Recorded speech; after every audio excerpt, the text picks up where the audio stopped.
patent grants exclusive rights to the patentee to exploit an invention claimed in the patent and to prevent others from exploiting that invention without the patentee's consent.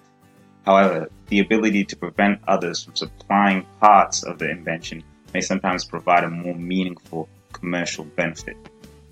Under the Patent Act of 1990 Commonwealth, a person may, in certain circumstances, be liable for contributory infringement if the person supplies a product to another where the use of that product would infringe a third party's patent rights.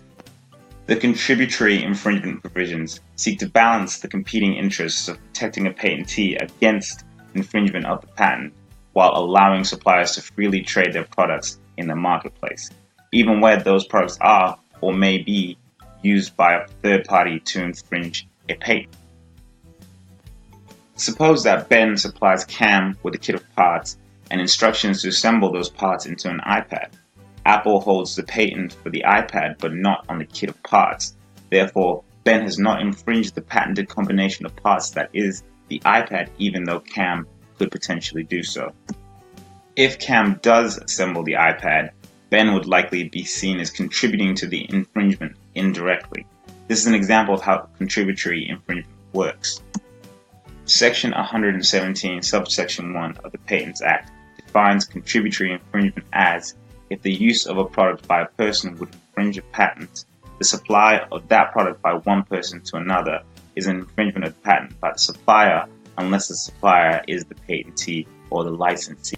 Supply is defined by Schedule 1 as including supply by way of sale, exchange, lease, hire, or hire purchase, and offers to supply.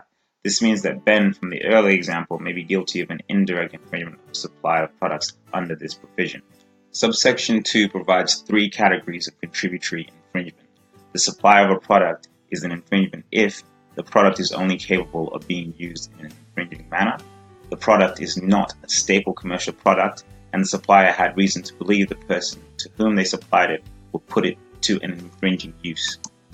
The High Court has noted that the phrase staple commercial product means a product supplied commercially for various uses.